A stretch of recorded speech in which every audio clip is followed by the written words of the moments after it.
नासिन टंडो मीर अली वेझो क़दीमी ॻोठ हबीब जी वांझ मां रातू कट वारो पानी निकाल न थियण ख़िलाफ़ एहतिजाज कयो वियो आहे। उन हवाले सां असां वीडियो लिंक ते मौजूद आहे। आवाज़ न्यूज़ रिपोर्टर नईम शर। जी नईम।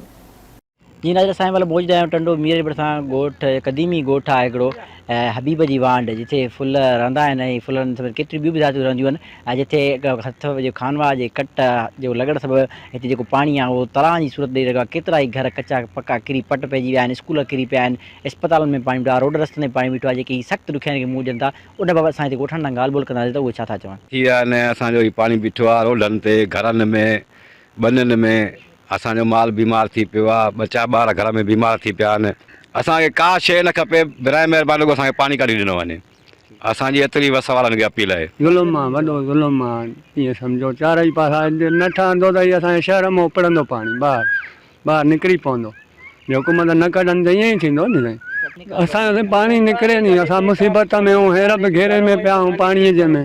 चारई पासा पाणी आहे, रोड बंदि आहे, असां ॿाहिरि था निकिरूं। ये बाबा महीना थी विया अॼु मां ॿुधायां थो नी। असांजो हालत आहे वॾो नाक लॻो पियो आहे, सुकून कोन्हे को, माल लाइ पाणी दाणी पीअण लाइ कोन्हे को, उहे बि कौड़ा थी विया आहिनि। वेठे वेठे असांजे घर में पाणी लॻो पियो आहे, असांखे ॿियो कुझु न खपे, असांखे पाणी कढायो वञे घर मां। 4 महीना थी विया आहिनि, 5 आहिनि, मतिलबु जेकी आहे असांजी तकलीफ़ का बि रस्ते जी सहूलियत कान्हे। मसरूफ़ लॻा वेठा आहियूं, न खाधे न पीते ला दॻनि जी सहूलियत ई कान्हे।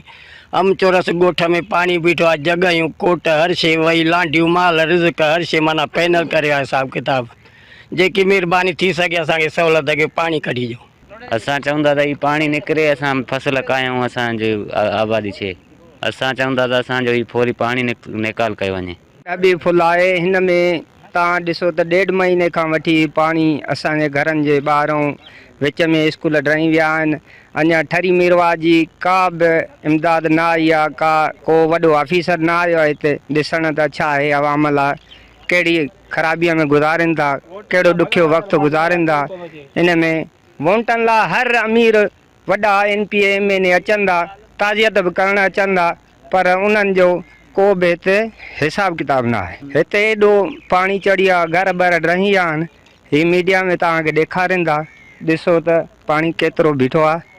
असांजी इहो मुतालबो आहे त पाणी जल्द जल्द निकाल कयो वञे। सूरत हाल साईं तक़रीबन 1.5 महीनो खनि थी वियो आहे जो पाणी हले थो पियो। हिनखे मसइलो छा आहे, रस्ता कोन्हनि वञण लाइ, घर लाइ, ट्रेन ते था अचूं वञूं, हर शइ ॾिसो था पाण तां हालत सां भरी आहे हर शइ।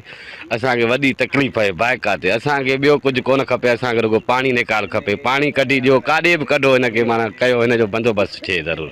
क़दीमी हिते ॻोठ आहे, वॾो ॻोठ आहे, हिते शहर बि आहे ऐं जंहिंमें केतिरा ई स्कूल बि आहिनि ऐं सिहत मर्कज़ बि आहे, अस्पताल बि हिते मौजूदु आहे। जंहिंमें हे जेको खानवा गथरादू कट लॻण करे ही ॻोठ पाणी में ॿुॾी वियो आहे ऐं केतिरा ई फुट हिन मंदरु पाणी बीठो आहे। जेके हितां रोड रस्ता बि कटिजी विया आहिनि ऐं जेके लिंक रोड हुआ उहे बि कटिजी विया आहिनि। ऐं हिते जे माण्हू ॻाल्हियूं ॿुधियूं त केतिरे टाइम खां 3 खां 4 महीना गुज़री विया आहिनि जंहिंमें हिते पाणी बीठल आहे ऐं कंहिं बि हिन जी वार न कई आहे। ऐं हिननि ॻोठनि इहो ई मुतालबो कयो आहे त असां हिन ॻोठ मां जल्द खां जल्द पाणी कढायो वञे ऐं जेको पाणी आहे हिते ख़तरनाक पाणी थी चुको आहे। मतिलबु जर पाणी पीअण लाइ कोड़ा थी विया आहिनि ऐं केतिरा मासूम ॿार बीमारियुनि में वठी विया आहिनि, वॾा माण्हू बीमारियुनि में वठी विया आहिनि ऐं माल मरी विया आहिनि। हिननि जी कंहिं वार न कया। हिन जो चवणु आहे असां हारी आहियूं, पाण सां महिनती, असां महिनत कंदासीं, असांखे न राशन खपे न असांखे का ॿी शइ खपे।